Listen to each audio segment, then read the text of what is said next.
Boston, Massachusetts, and I hope not to flood you with my Boston accent. If I do, please raise your hand and I'll try harder. So anyway, I've been in the field quite some time now. In fact, I started studying space weather in the late 1990s, really just when it became a science. Prior to that, space weather existed, nobody cared about it because it didn't really affect any of our modern technologies. But of course, with the launch of many satellites, which we currently use for our current technologies, it became important. So anyway, tonight I'm going to talk about one of my favorite topics, and that's space weather. And if you look at this figure right up here, you can see the whole thing in one figure. Here's emissions from the sun that are going to travel through interstellar space. It's going to affect this technology, and ultimately it's going to affect human life on Earth. So if I've bored you already, you can leave. That's the whole story. I won't let you go that quickly, though.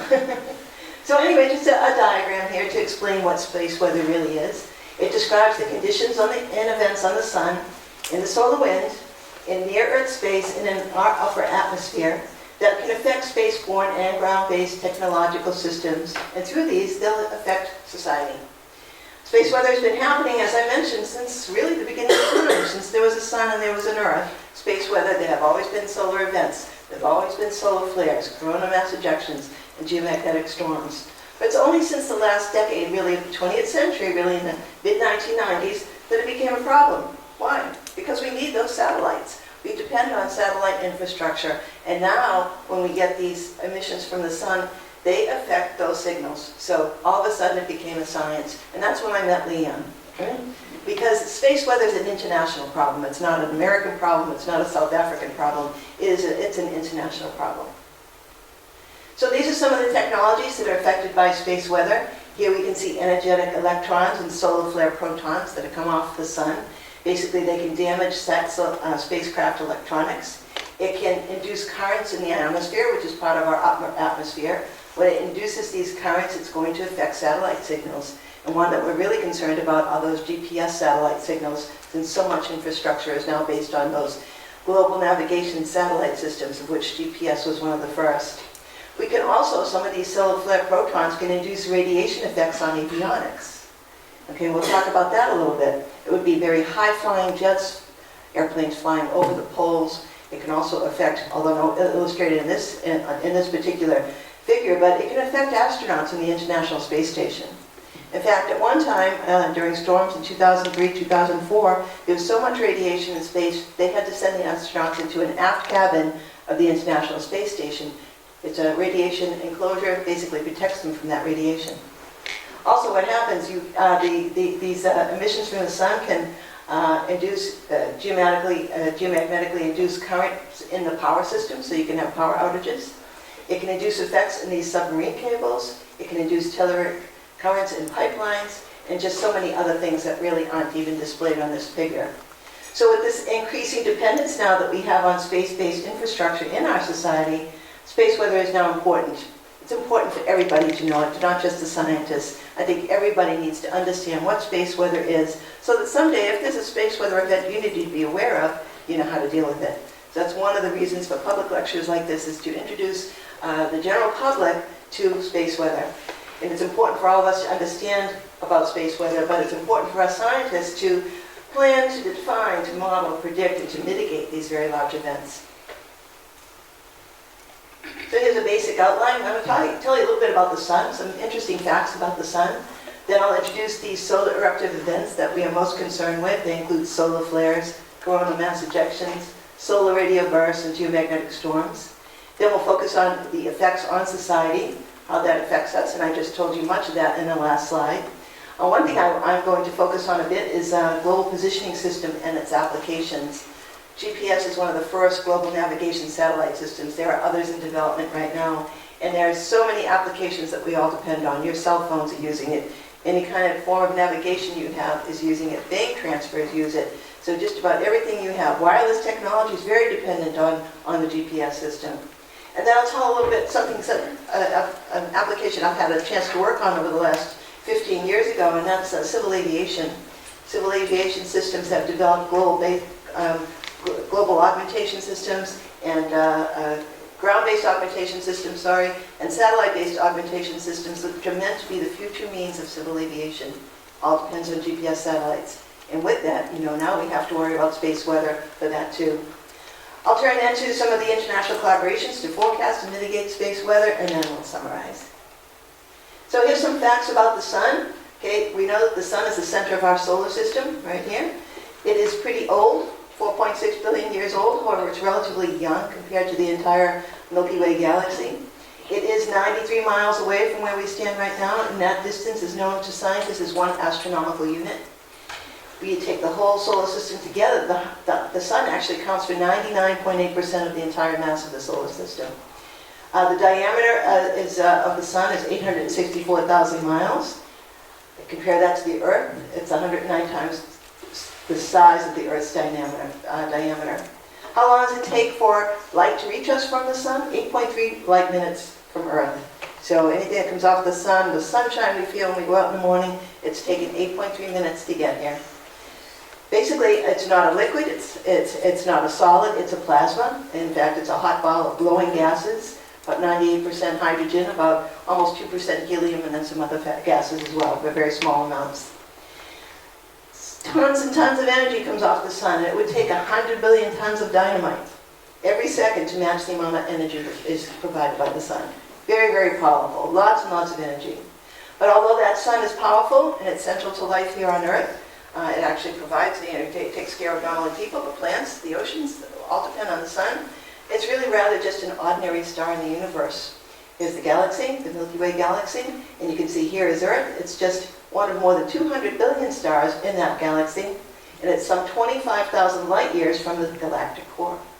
And if you look hard at this picture, if I could blow it up, you wouldn't even see our sun in this because it's not certainly as bright as many of the other stars in the galaxy. However, it's the one closest to us, and it provides us with sunlight 365 days a year, all day long, for how many years? Many, many, many years, of course.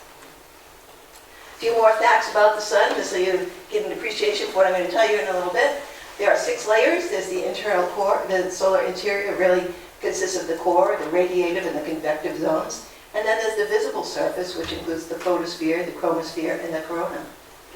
The energy that's produced through fusion in the sun's core actually powers the sun and produces all the heat and the light that we receive on Earth. The process by which that energy escapes the sun, and this is what we're going to be worried about in some of these effects, is very complex, and it's basically based on some very complex magnetic fields that form around sunspots and then determine active regions. And that is going to be the onset of space weather. Not the daily sunshine we see, but these active regions are going to give us solar eruptive events that will cause space weather. Of course, what do we know? It's hot. It's hot, hot, hot. You don't want to go anywhere near this thing. The core of the sun is 27 million degrees Fahrenheit, 15 million degrees centigrade. The visible surface is a bit cooler. Still, you don't want to go there. 10,000 degrees Fahrenheit. And that's the visible surface here. But the corona is actually a lot hotter than the visible surface. It's hotter by 3.6 million degrees Fahrenheit. And that's a bit of a mystery. We don't know why that is. However, NASA has just launched the Parker Solar Probe. It is the first satellite that's going to get very, very close to the sun, enough to start to solve some of those mysteries of the corona. So the sun kind of waxes and wanes in its energetic product. The amount of magnetic flux that actually rises to the sun's surface varies in time in a cycle, basically called the solar cycle. The cycle is referred to as also the sunspot cycle. It's about every 11 years. So basically what we're looking here is a plot from 1700 to 2020, showing the 11-year cycle of the sunspots. The first sunspot was seen by Galileo in 1610, and over many years since then, we've continued to record sunspots all the time. And so this 11-year cycle is pretty well known. There's no mysteries about it. We're right here now, we're in 2019, we're pretty close to solar minimum. So I don't think we've seen any sunspots on the sun for a couple of weeks now. I think it's pretty quiet. What does that mean for space weather? Well, we don't seem to see quite as much low solar activity. However, we can still see some pretty big geomagnetic storms. In fact, the biggest storm that ever occurred that we are aware of is a Carrington event. It occurred in 1859, and it was close to solar minimum. And that was one of the biggest storms that's ever been recorded. So space weather, as I mentioned, begins at the sun. In fact, it begins on those sunspots. Those 11-year cycles, they all have sunspots. So here's a picture of some sunspots. Sunspots are actually cooler regions on the surface of the sun, but those cooler regions contain intense magnetic fields. Here's a close-up of a sunspot. They can be pretty big. Just for reference, here we have a picture here showing the Earth next to it, and it actually can fit in one of those sunspots. And some of those sunspots are even bigger than this one. One thing we have to be aware of is when we get pairs of sunspots, and not just two, but maybe we get 3, 4, 5, or even more, and these regions of sunspots release energy from the photosphere. We don't quite know what the mechanism is for that release into the photosphere, but what we do know is that it's related to the conversion of magnetic energy pretty much to kinetic energy, and it happens fast, and it happens near these strong magnetic fields. So that's what causes the twisting and turning of the surface of these magnetic fields here, and this releases these fields, these loops break, and it releases energy. And that's the source of solar flares, coronal mass ejections, that we are concerned about for space weather. So solar flares, these are the largest explosive event of our solar system. I actually very much got interested in space weather in the late 1990s, but I was actually at a group party with other space scientists in the Boston area. It was Bastille Day, and a very large storm went off that day, and rather than being outside partying with our families, we were inside watching the computer to see what's going to happen.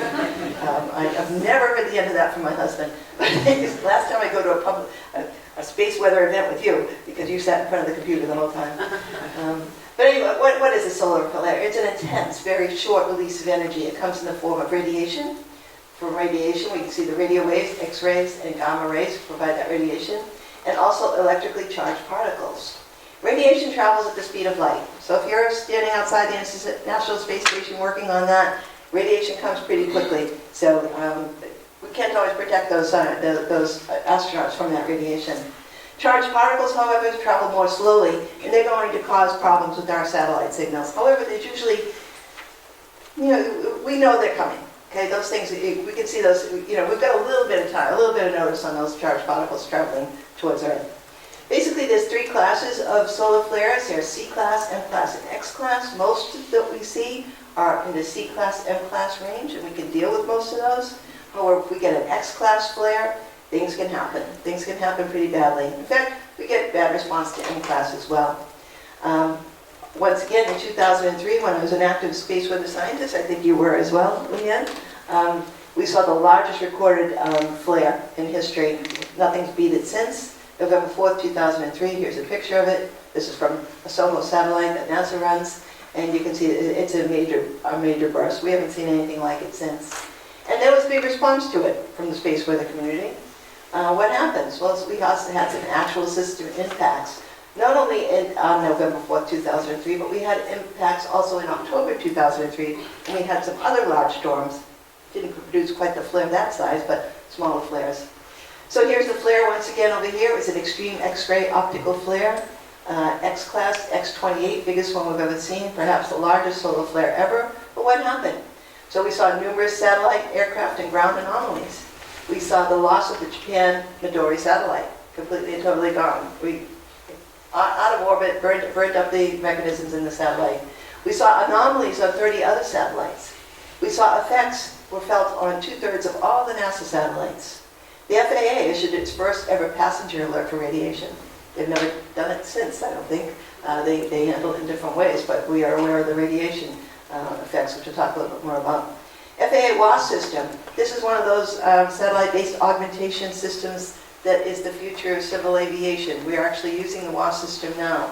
And so that WASP system actually started to show 100-meter errors in positioning. So this is a big flare and had a big effect. Also, satellite communications were erupted, and then we saw electric power service failures in Sweden as well. Big effect, big response to this particular flare in November 2003. Even bigger than a solar flare, though, is a coronal mass ejection. And this is basically the equivalent of a hurricane. Do you have hurricanes in South Africa? No. Lucky you. We get them in the United States, and they can be pretty bad. So they can take down entire neighborhoods. But anyway, this is the CME can be the equivalent of a hurricane, or probably even bigger. My own ideas on that. Basically, this is going to be massive bubbles of plasma. See here coming off the sun. It flows into interstellar space, and it flows along the solar wind. Now, if it's directed, if you get one of these CME bursts directed towards the Earth, we can have a problem. Most of them go off into other parts of space, maybe not directly to the Earth. So it can strike the Earth with significant results. And at the peak of solar activity, at the peak when you see many of those pairs of sunspots on the sun, and you're getting lots of solar flares, you might see a few of these a week. Well, they're not all going to hit us. It's a small percentage that actually have a direct hit with Earth. But when they do, they can cause geomagnetic storms, and those can cause us some problems with a lot of our infrastructure. Basically, we know when these happen, and we can predict, we can see them happening, and we have maybe 1 to 5 days to prepare for it. However, we can't prepare for it each and every time because there's a lot of false starts. There's a lot of times these CMEs go off in a completely different direction and don't come towards Earth at all. It is by far the most threatening of the solar events and technological systems. I love this particular picture over here because it's a composite of a couple of images that can really give us a look at the sun. Many of the cameras that are focused at the sun from various satellites, of course you can't see the sun itself. All you see are things coming off of it. But they've made a composite of several images, so here you can see the sun, and you can see what happens. These are bursting off the solar corona. So this is a particular widespread CME that blasts, once again, billions of tons of material into space, and they move fast, millions of miles per hour. Here's a classic case of a magnetic storm. So if one of those CMEs does happen to hit in our direction, you get this burst from the sun. This is a NASA animation of what actually happens. There's the big burst coming off the sun. It's going to carry billions of tons of plasma into the solar wind. It's going to come towards Earth. This is our magnetic field. Luckily, the magnetic field deflects most of those particles and protects us. However, if it's strong enough, it can actually move to the anti-sunward side and re-enter our magnetic field where they reconnect. And basically, what we're going to see, we're going to see some aurora, for sure, some aurora, but we're also going to see, in addition to aurora, some effects on that all through, in most of the world. It could degrade, as we mentioned, satellite instruments. It could introduce dangerous particles to electronics. It could disrupt satellite communications, disrupt our GNSS systems, and all the applications.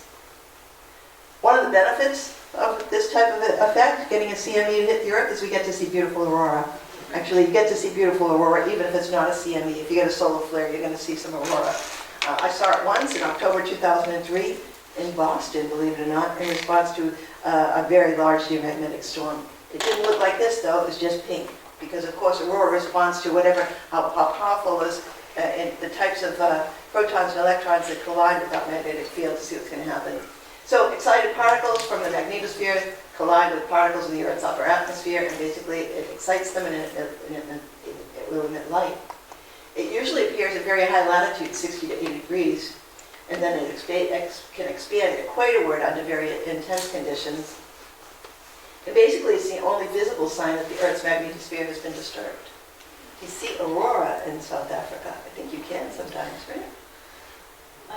The last time was a very long time ago. Right, 2003. When we saw it in Boston. So what is the latitude here? It's 35. 35, okay. geographic. All right, so Boston is 49. So under a very intense storm, yeah, I saw aurora off my back deck, and it was beautiful. Being a space scientist, I was just excited to see it. Once again, my husband was not impressed. It was 2 in the morning. Are you kidding me?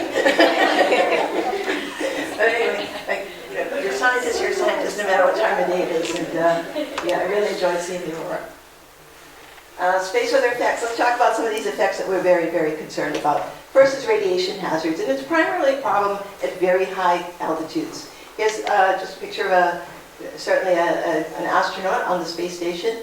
Look at this figure down here. Basically, this is the dose rate of radiation in microsieverts per hour. And this is how you measure radiation exposure.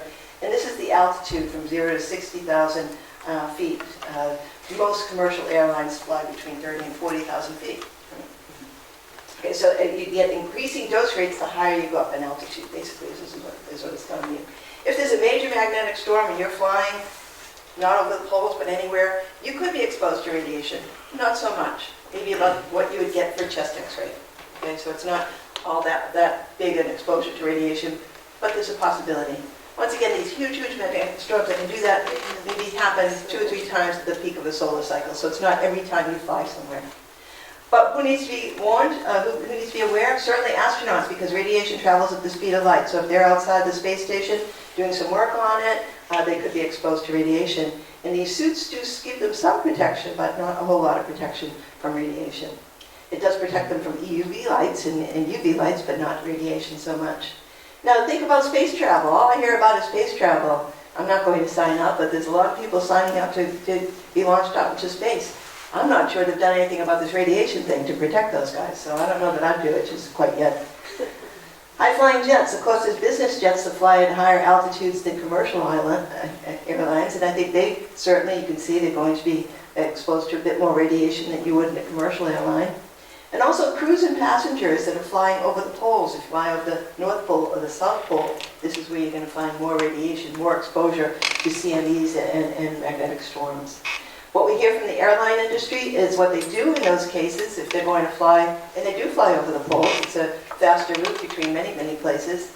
If they know one of these geomagnetic storms is coming or have a feeling it's coming, they have to redirect those flights. They redirect them so that not flying over the poles and certainly flying at a lower altitude. But what I hear from them is this is very costly. They don't like to do this. It costs them at least $100,000 per flight to reroute it. So another space weather effect is, the effects on our satellite infrastructure. Okay, we've invested billions of dollars in satellites because this is guiding our current technology. And the problems are that energetic ions can damage the solar panels on our satellites. The energized plasma can cause electrical charges that can damage the electronics. A lot of these electrons get caught in something called the Van Allen belt, and that's where many of the satellites are, so it continually gets bombarded with these ions. And it can increase satellite drag. Satellite drag is exactly what it sounds like. It slows down the satellite, and it can't send it off its orbit if the drag is too great. So it increases satellite drag. In the U.S., the economic value of the satellite enterprise is $100 billion. I don't know what it is around the world, but that's a pretty big number. I'm sure there's, all countries have satellite infrastructure, and it's very, very expensive. You don't want to lose those. What happens as a result when these things happen? Well, more than 1,500 satellites slowed down, had satellite drag during that March 1989 event. There was one in 1989 that was pretty big. 2 satellites shut down in 1994 in response to a geomagnetic storm. In fact, those were telephone service satellites, so telephone services in Canada were disrupted for months. 14 satellites were disrupted due to solar storms since 1996 at a loss of over $2 billion. And that storm, that 2003 period that I was telling you about, 2 satellites were severely damaged during that period. In fact, over here we're looking at the Telstar 401, stopped operating on January 1997, a different time, after CME struck the Earth's magnetosphere. Okay, another space weather effect is electric grids. We depend on our power. We expect it to be there all the time. You turn that light on, you want to make sure it's running. You want to make sure that all of your services are running. Changes in our magnetic field, however, can affect that, particularly in response to a geomagnetic storm. These changes in our magnetic field can produce surges in power transformers. That's a movie. It didn't come on, though. No. Okay, this is a nice movie. I want to play for you.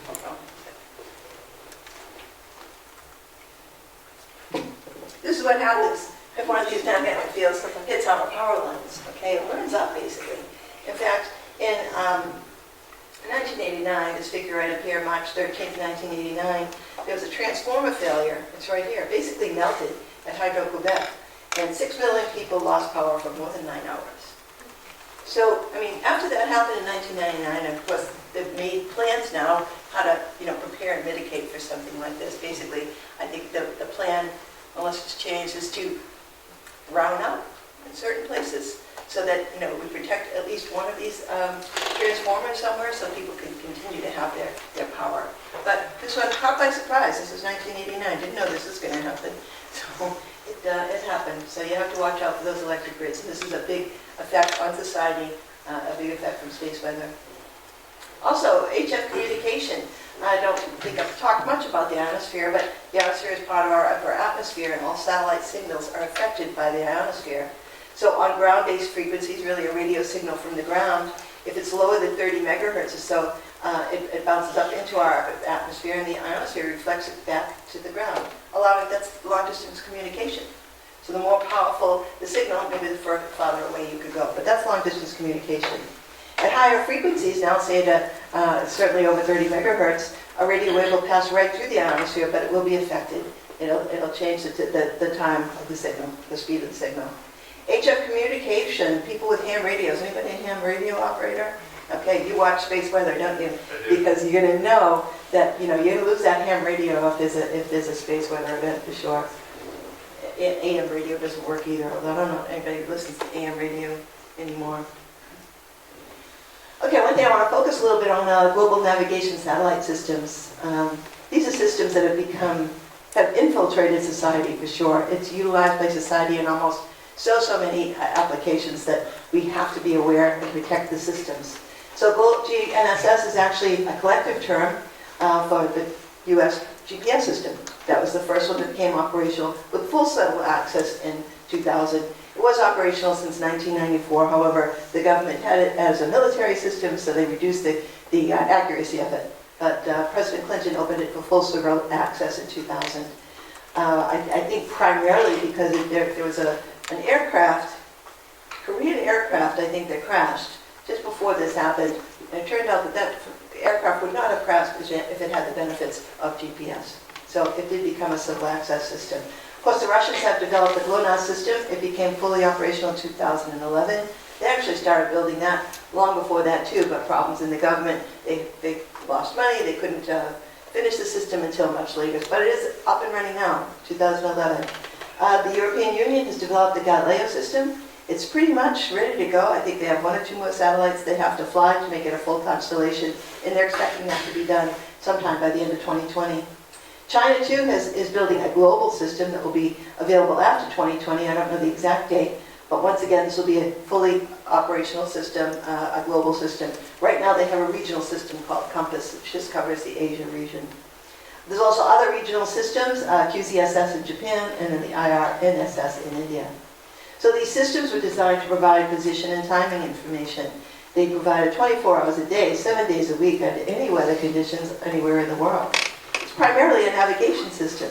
If you think back to many years ago, the early navigators used to navigate the open seas just by looking at the stars. Okay, so these stars weren't always available, and what happened? Sometimes they went way off course, and sometimes they crashed or ran over rocks or something. But now we have artificial stars in the sky, and they use these artificial stars where you can navigate with great precision 24 hours a day. It doesn't matter if the sun is shining or the stars are out, it's going to work. There are 3 segments to it. That's the space segment, and that's the satellites themselves. And any time, the GPS system at least has between 24 and 30 satellites. Some of these other systems, particularly Galileo, today will have a couple of extras. I think this is beyond that. There's a control station. Okay, this is well monitored around the world with monitored and control stations that guide and control those satellites. They're aware of the health of those satellites at all times. And then there's the users. That's you, me, and 300 million other people that are using the GNSS systems. So 3 segments, and we're here. So we're the users. And you can see I've just put a few pictures here. It's used in just about everything, but certainly air transportation, ground transportation, sea transportation. I've got one in my car because I'm very bad at directions. You would know I was the president of the Institute of Navigation because I can't get anywhere without my GPS. Okay, surveying, just so many things that are used for. Precision farming is a big one. Okay, precision farming and also wireless technology. I mean, it depends on those precision times that are coming off the GPS, GNSS satellites. Precision time is very important. It governs our bank transfers, governs many things in the economic world. So what about those effects on GNSS? Well, I did mention the ionosphere once already. I didn't go into a big scientific talk about it, but the ionosphere is in our upper atmosphere. And space weather can induce perturbations in the ionosphere. And those perturbations can induce strong spatial gradients in the electron density that is there.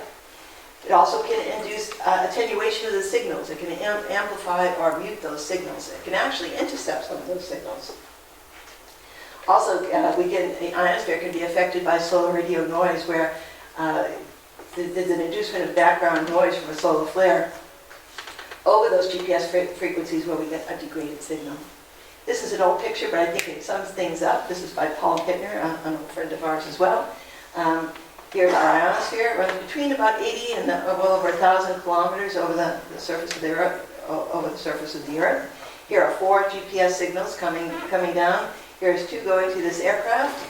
However, if the atmosphere has been disturbed, or if the atmosphere itself is disturbed in some way, you might be off in your position for that. So we have to be careful or mitigate these space weather events for that in particular. Also on the other side, we're looking at another two signals who are passing through a region of irregularities. This is the scintillation that I mentioned here.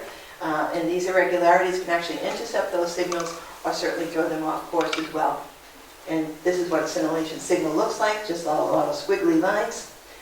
This is the signal to noise ratio over a period of about 120 seconds.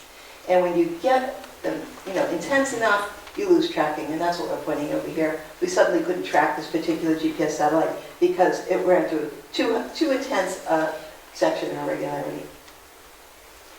Okay, another effect on GPS that we need to be aware of are solar radio bursts. Now, solar radio bursts are those intense radio emissions from the sun.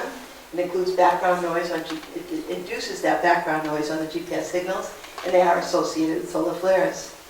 So what happens is, we saw a few solar flares in 2005, but the biggest one occurred in December 2006 that I'm aware of. There have been a few papers in the literature about it. The first one came from Alex Doherty.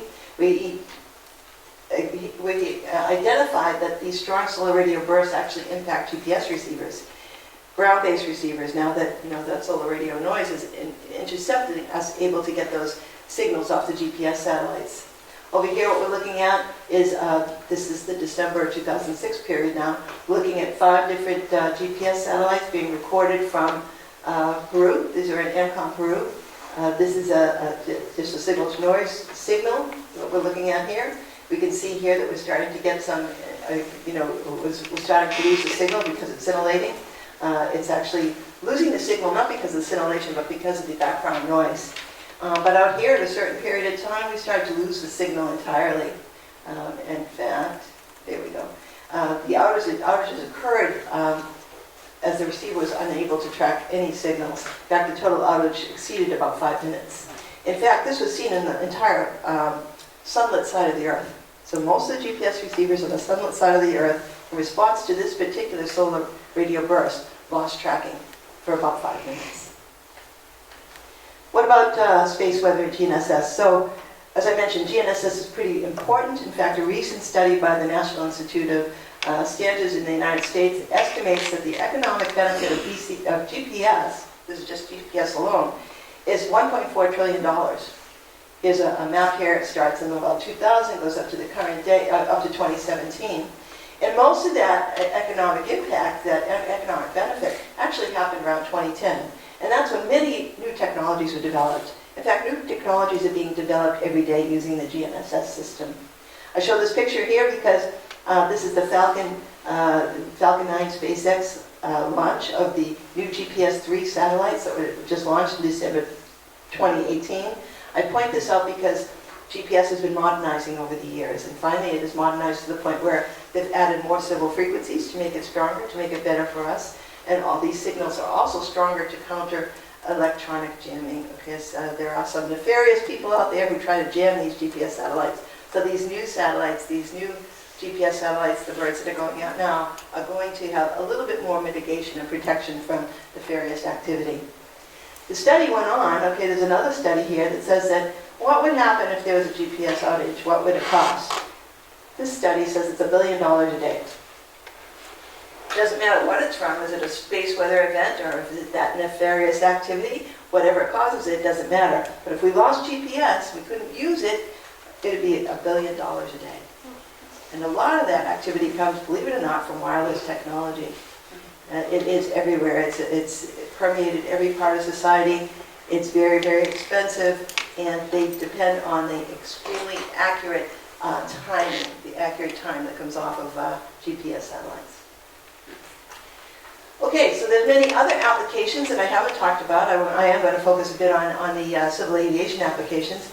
But for one, let's see. So wireless technology is a big application. Cell phones, I bet we all have a cell phone.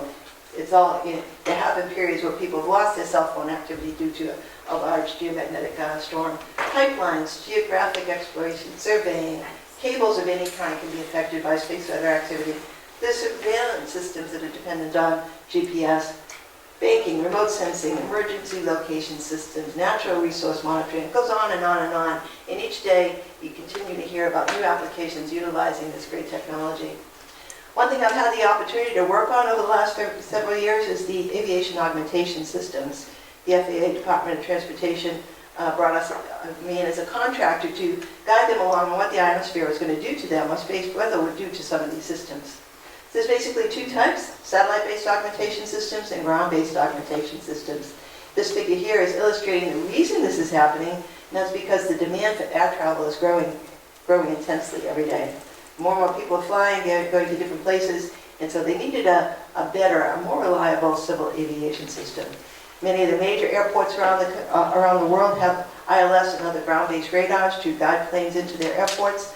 However, they don't exist on every runway end, they don't exist at every airport, and a system such as this can be used just about around the world all the time, providing a much safer system. So here's an introduction to these systems. It is basically built as an augmentation to the basic GPS signals, and it augments it with more information to improve the accuracy, continuous availability, and the integrity. What do I mean by integrity? How truthful are those measurements that you're getting? Do we have an error bar on that? GPS alone doesn't, but these augmentation systems do. So here's the satellite-based augmentation system developed by the Federal Aviation Administration. It is a wide area or regional system. It covers all of North America for the most part.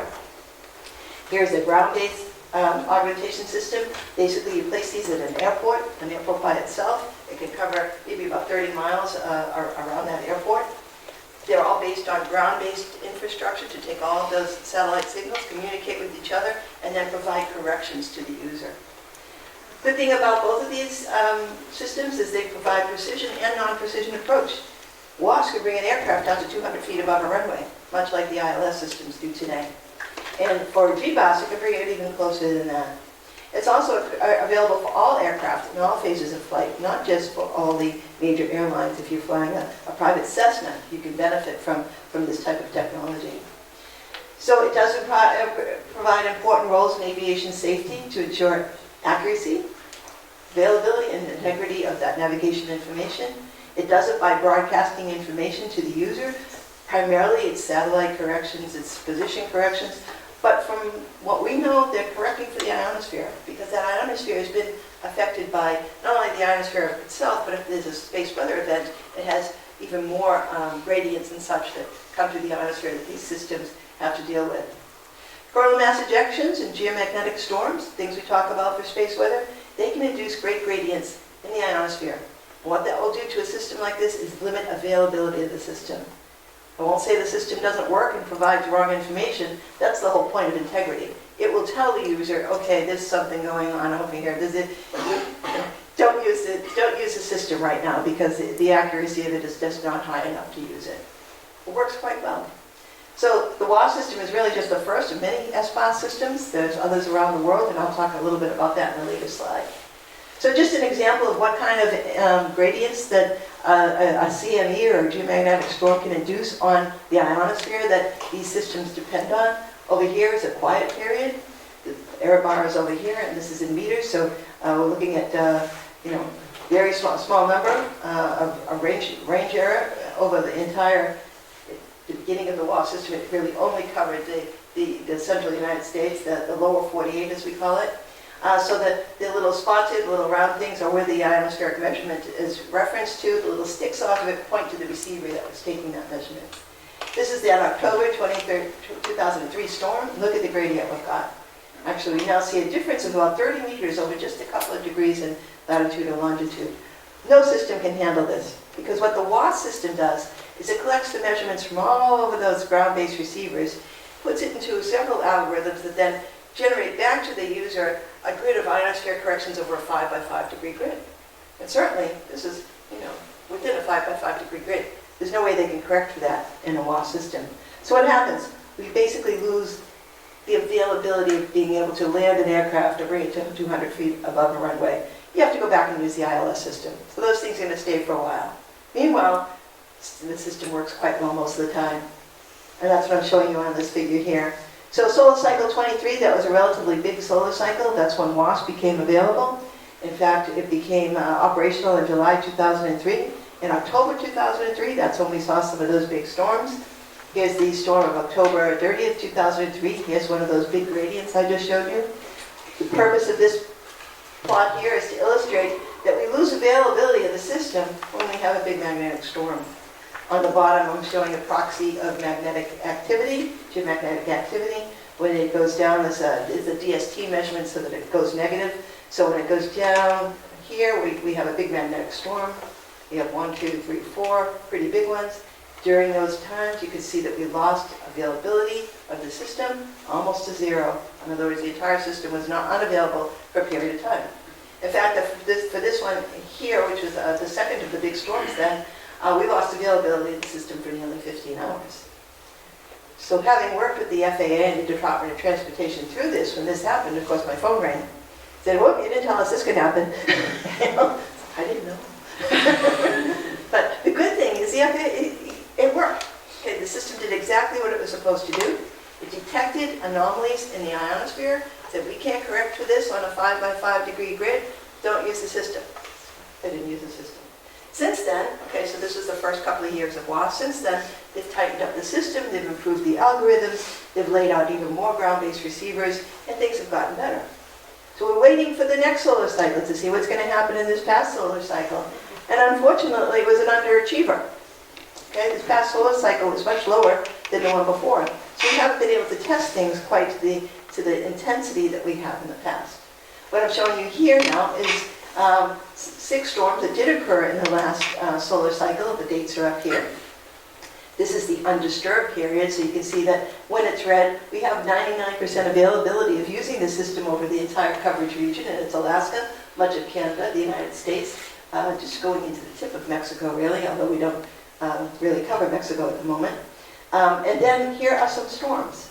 When it turns from red to orange, the yellow to blue, okay, we don't always have that level of availability. So yeah, we had some storms, we lost some availability, but we never lost all of the main coverage area, which was central United States. We did lose parts of Canada and Alaska, but it's much higher latitude. And that's where we're going to see certainly greater effects to solar flares, CMEs, and geomagnetic storms. So yeah, we did have some response, but nothing like what we had seen in 2003. And I just showed you this other figure, this is much like the one I just showed you. This is now, I just got a different proxy for magnetic activity. I'm using here DST here, and also KP. This is where the big storms are. This is where we lost availability. We never lost certainly 100% availability. The worst one, at least in this time period, we show here that we got down to about 40% during one storm, but nothing like what we had seen in the prior solar cycle. So this solar cycle 24, this is what we just, here are 3 solar cycles. This is 22, 23, and 24. As you can see, as I mentioned, this one's been an underachiever. We are here right now, right down the bottom. Basically no sunspots. We're at the bottom of the solar cycle. I don't see it going up just yet. We may stay here for a little while. WASP became operational in July 2003, just past the peak of solar cycle 23. And that's when we see a lot of storms. It's just past the peak of the solar cycle. And as I showed you, it was met with significant challenges from the storms in 2003 and 2004. Solar cycle 24, the one we just had, is the lowest in really over 100 years. Here's solar cycle 24. The only one that was as low as that occurred in 1906. And this last one, it really peaked in April 2014 with this sunspot number. And as I can see, you just look across here, it's a very low solar cycle. So what happens during these solar cycles? Well, we saw that certainly solar cycle 24 was kinder to a technology I work on, and that's the wide area augmentation system. But just know that solar storms can happen anytime.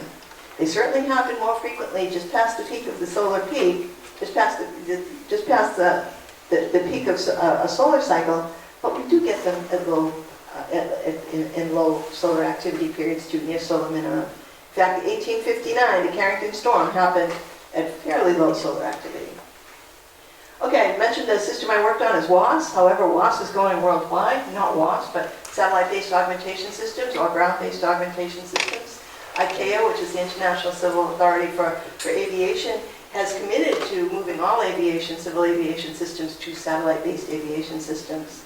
So WASP is here. WASP was the first one. EGNOS is up and running in Europe. Gaghan is running in India. MSOS is running in Japan.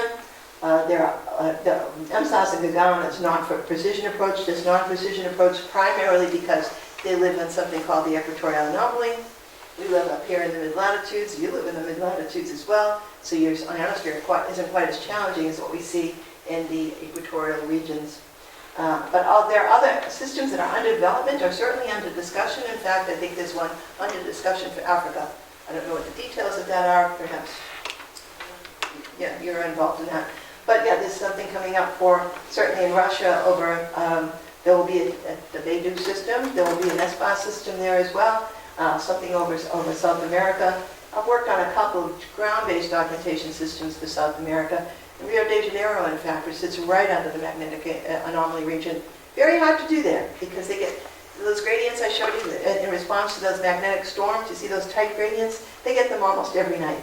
They get them almost every night in response to bubbles, and come back another time, I'll tell you about the bubbles and the scintillation. But certainly things happen in the low latitude regions that cause great challenges to run a GBAS system. Certainly not an SBAS system, can't run that, but even a GBAS system has its challenges. And as I mentioned, GBAS is one that would run over just an airport. So, as I mentioned, Solar Cycle 24 was somewhat of an underachiever, however we missed one. There was a big storm that occurred in July 2012. It narrowly missed Earth. In fact, it was a huge CME. This is it. It left the sun at 3,000 kilometers a second. Very often, like these CMEs leave the sun and they head off into interstellar space. It depends on, where on the sun that emitted and where the Earth happens to be at that point in time in its orbit. Very often, if we're a direct hit, it's going to hit us. Luckily, we're a week away from being in that direct hit. So a week earlier, we would have been hit with this storm. I mentioned the 1859 character event, or perhaps I didn't, I don't know, but it was the largest storm in history. It did hit Earth directly. It sparked northern lights as far south as Tahiti. As I mentioned, these are usually a high latitude event. It caused telegraph lines to spark setting fire to telegraph offices. A similar storm today would be more catastrophic. Of course, that happened the day after they put the fires out and we're all back to normal. It wasn't such a big deal because we weren't dependent on satellite infrastructure. Our technology did not depend on what came off the sun. It does today. This is just a picture of a model related to this character event, illustrating that here was Earth, here was the CME, but had it been turned off just by a week, we would have had a direct hit with this character event. So there are international plans in effect to mitigate and prepare for space weather. This is the United States National Space Weather Strategy Plan, but there are other plans around the world. The motivation was that we have this big reliance now on advanced technology that's vulnerable to space weather, and we need new awareness of not only the space weather, but its potential effects. I actually got to go to a meeting at the White House when they released this plan. That was quite exciting. President Obama was a dear. And so you can see there's been various versions of this space weather strategy plan that's been released between 2014 and 15. One thing I just highlighted here is that it does articulate to increase international cooperation. That's very, very important. Space weather is not an American problem, it's everybody's problem. So many, many opportunities around the world to work internationally, for us to work with SANSA and other agencies and universities around the world. This is what we need to do to be able to prepare and mitigate these things. More recently, March 2019, National Space Weather Strategy updated its plan. It generated the Space Weather Operations, Research, and Mitigation Working Group, SWARM. Can you find SWARM? Peripherally, at least, right? Yeah. I think so, because you're here. So ISIS has been formed. This is the International Space Environment Service, of which SANSA is involved. There are 19 countries involved, in fact. And it's a collaborative network of space weather service providing organizations around the globe. And the mission is to improve, coordinate, deliver operational space weather services. And as you walk in the front door here at SANSA, you can see their operations are working up and running, I guess, 24 hours a day. Not yet. Okay. I'll come here and help you. So there are 16 regional warning centers, 4 associate warning centers, and a collaborative expert center. And here you can see there's a picture of one of the researchers here operating this system here for SANSA. So in summary, we learned about the sun, we discussed the disruptive solar events, I talked about the space weather effects on society. Many of them we need to be aware of. We talked about GNSS. Okay, we need to be aware of what's happening to our infrastructure. All around the world, we're investing into the capabilities and applications using GNSS. So we need to be aware of what's happening to that system and be ready to model and mitigate and forecast it. I talked more about something I've been involved in over the last few years, and that's the development of civil aviation systems, particularly the satellite-based augmentation systems, and showed you that it can be affected by strong gradients that are induced by space weather events. I warned you about this Carrington event. We missed it. Thank goodness we missed it. We're not quite ready for it, okay? We would have been fine, but we're not quite ready for it. Other than that, solar activity is low, but space weather can happen at any time, okay? It's rare to have a big event during low solar activity, but it can happen. And of course, we have international government level efforts that are in place for forecasting and mitigating space weather. And thanks for your attention. This is my name, and you can find me anytime. I'd love to talk to you.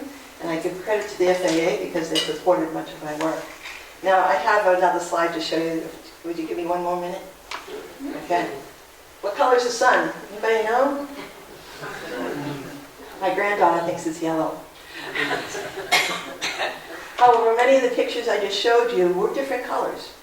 And the reason for that is, they can only envision the sun from many of these satellites with special cameras, okay? But basically, the sun produces all wavelengths of the spectrum, all wavelengths. Only our human eyes can only detect visible light, which goes from violets up to reds. But when they're all blended together, we only see white. That's all we can see is white. Oh, I know what you're going to say. No, I've seen that yellow sunset. I've seen that yellow sunrise. And here's the reason. Here are the wavelengths of all the visible light. And when a sun goes down low on the horizon, basically only these longer wavelength colors can get through the very thick atmosphere. And that's why you see yellow. I just thought that was interesting. But that's the end of my story. Thanks so much for your attention.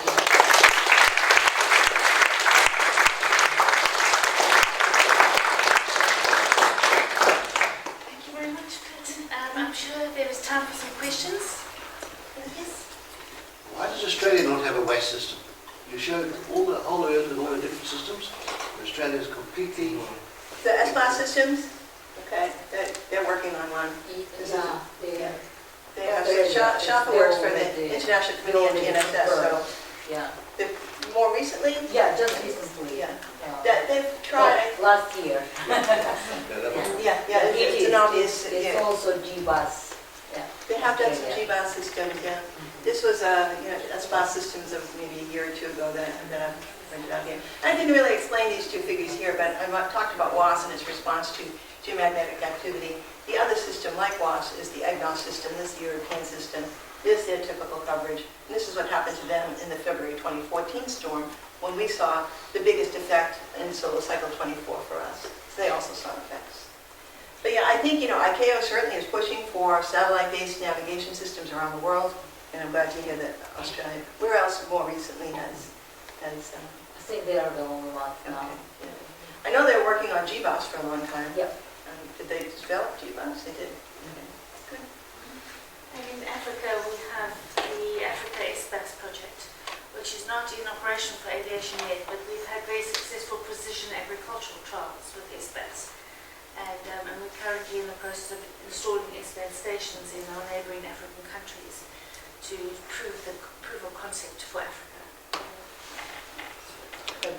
Glad to hear that. Okay. So you have a very similar ionosphere in South Africa that we have in the United States.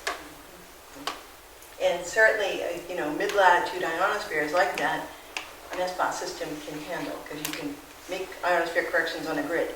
But if you go to these lower regions, and I didn't talk about it a whole lot, but the gradients are much tighter. You talk about anything near the magnetic equator. Those regions are looking towards GBAS, and even that's going to be challenging.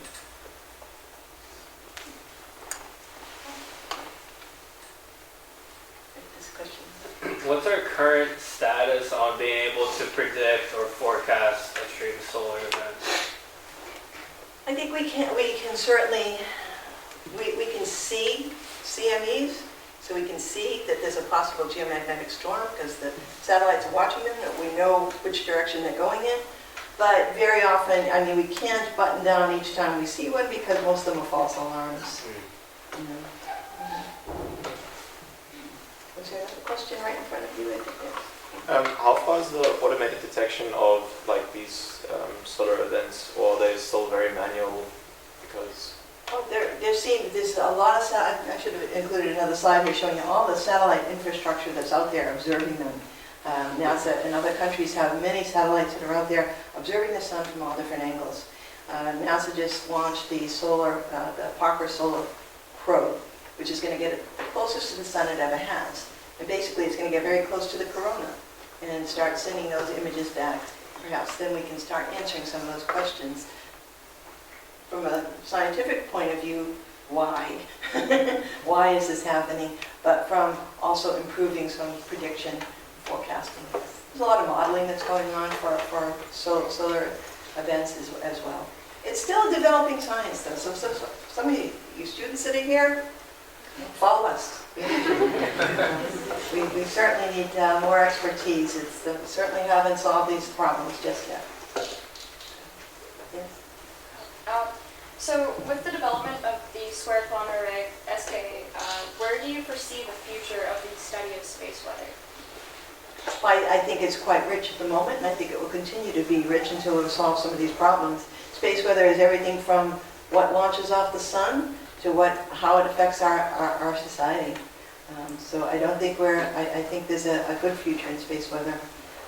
The good future being that at some point we get to the point where it's an automatic system and we can detect these events in the sun, we can see them come through the solar wind, we can see what it's going to do with our magnetosphere. But things are just so variable now. There's actually nothing's normal about it. You get a big solar activity, a big solar event, it's not going to be anything like the last solar event. Everything's different, so we're still learning. And as I said, this space weather wasn't even a science until the late 1990s. Certainly, I was a space physicist before that, but certainly space weather hadn't really been a problem because we weren't so dependent on that satellite infrastructure. Space weather is really referring not only to what happens in the sun, but how it affects us. It's a societal problem. We have a local radio station, Whale Coast FM, and every morning, mid-morning on a weekday, they give a report out on the solar winds and the solar. And I was wondering where they sourced that information.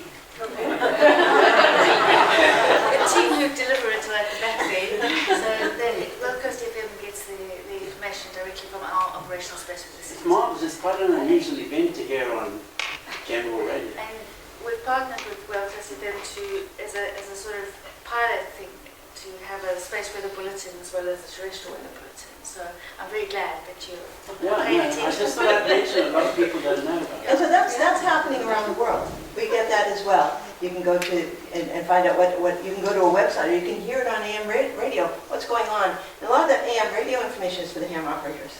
Okay, just so you know whether you can operate today or not. One thing I'd like to warn people about is that whenever there's a huge solar storm coming in our direction, we know it's coming. We might see it, a few days in advance.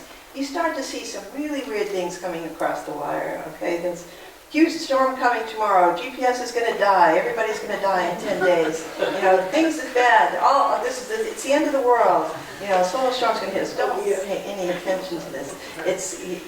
If there's a solar storm that takes out our electric grid, deal with it. We're going to deal with it. It's not going to be pleasant, but it's not going to fry everybody on Earth. So don't worry about it. Yeah. Would it be true to say that military systems which have got hardened electronics are less vulnerable to this sort of event? Like I explained from the point of view that they detonated a nuclear weapon over Hawaii quite early on in about the 1960s, 1970s or so. And that disrupted totally all the electronic systems in the Hawaii area.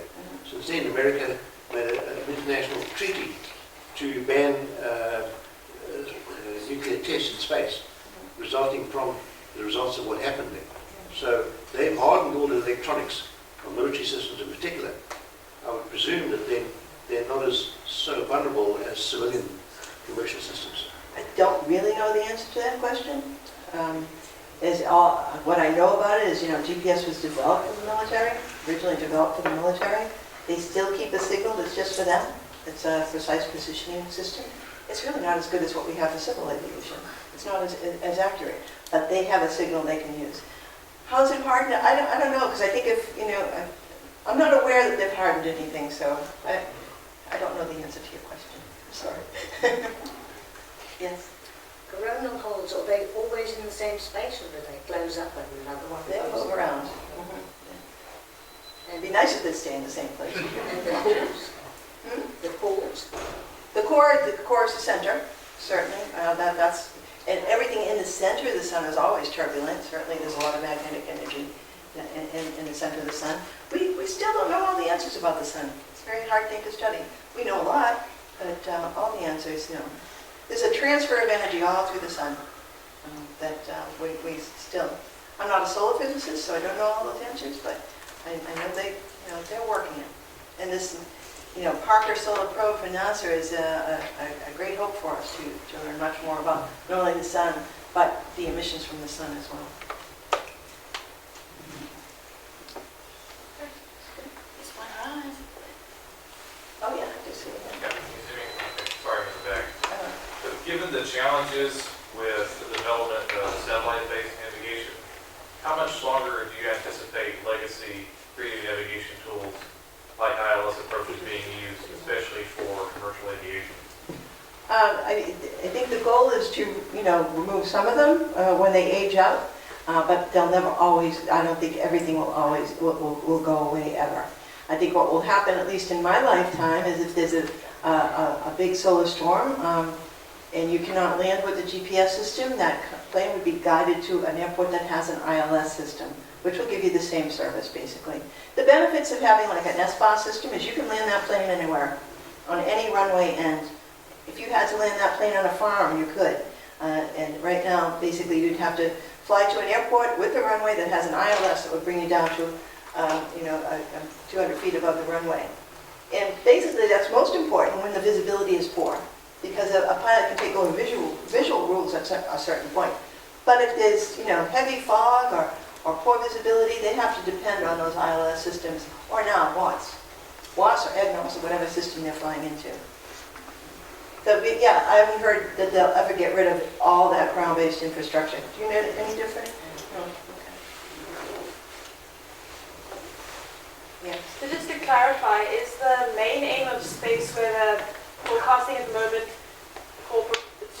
implement precautionary measures and then fix anything that happens to break instead of just preventing damage in the first place? Well, mitigation is a big part of it, certainly, yeah. Absolutely. I mean, they're strengthening whatever they can strengthen so that it doesn't break in the first place. Yes. But we need to forecast when something might be heading in our direction, and then be able to prepare for the worst. I mean, we prepare for electric grid outage by making sure you unplug one of them, so that one's not going to work during the storm, but the others will work. And then if we do happen to lose something, people aren't going to lose their power for great lengths of time.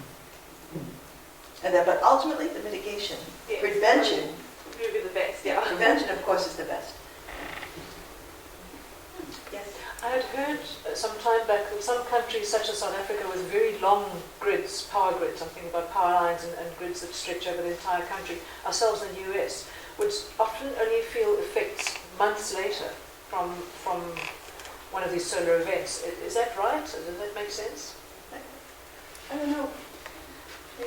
We've seen studies where long-distance pipelines, the damage is accumulative over time. So you may not, the solar storm happens today, your transformer gets wear and tear, it gets hit by it really hard, but it still operates. And then the next time there's an event, it wipes it out. So there has been some studies that have shown that the impact, there's no direct, you cannot say, now there's a solar storm and immediately you've lost your transformer, that there is some accumulative damage. That makes sense. Yeah. And I think that was the case in 2003. We also had a damage to a South African transformer that was eventually tied to a space weather event. Also, South Africa's last satellite, Mandela Sat, that was launched in 2009. We lost data from it in 2011, and the reason was a solar storm event, and we actually have data now to prove that that's why we lost comms with our satellite in 2011. So there's lots of, we're gathering more and more evidence now because we also know now what to look for as well. We do, yeah. Yeah, We do. certainly know a lot more than we did even a year ago. So we're continually learning, continually working towards this. And there's great effort now from the governments to support this type of work. Not only support it, but guide it. All the governments, not just the U.S. government, but governments all around the world want us to make sure, they need to be sure what's happening with space weather. Because they've invested. I mean, and you know, they have to protect society. So we're using those satellites, we need to protect them as well as we can. Yes. Are they able to repair from Earth the damage to satellites in space from Yes. these coronal mass ejections, or do they have to scrap it and go to the new one? Depends on how bad it is. If it's gone off orbit, it's gone. Okay, but no, there are opportunities to repair from the International Space Station. I think it's very difficult. I think it's very expensive. It depends on how much are they losing. Is it worth it to them to fix it? Those ones that we lost, I don't think they've gone after them. So.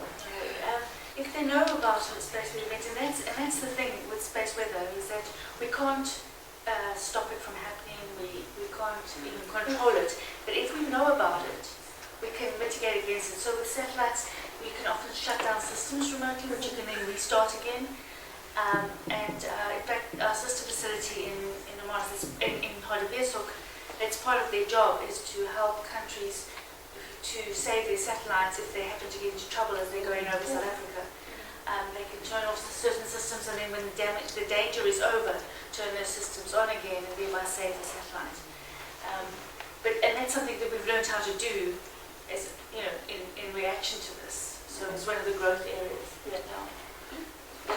Now, I just want to know, so you said some of these big storms, it takes 1 to 5 days to hit the Earth.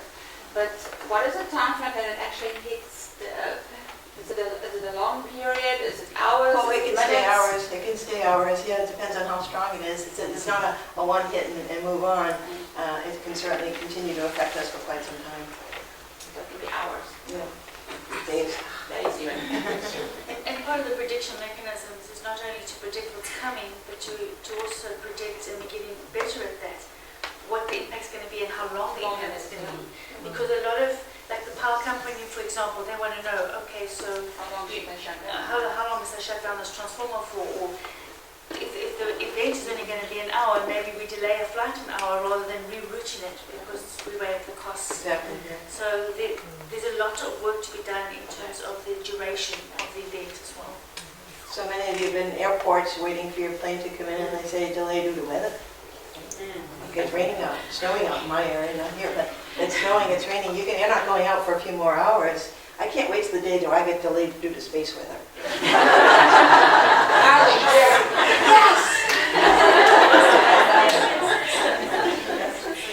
You showed us the GPS system, which is American. You've also got GLONASS, which is Russian. You've also got the European one. Are these three systems compatible with each other, or totally separate?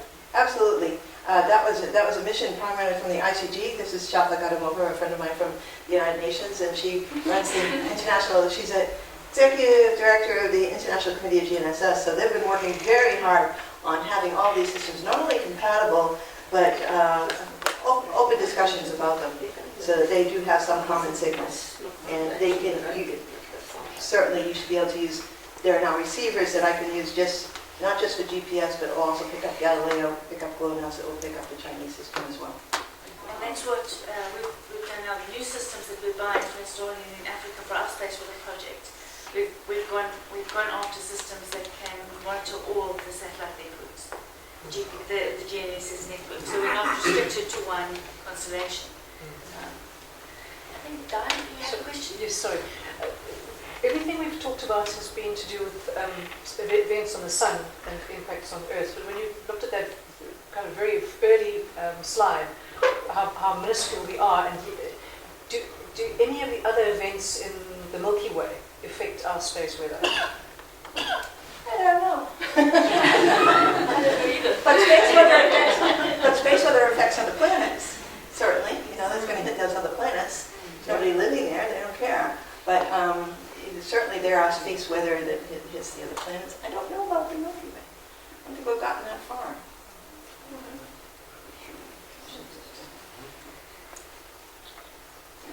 Other questions? One more. I know that the Americans switch off the one part of the GPS when they have a war, like Afghanistan or something like that.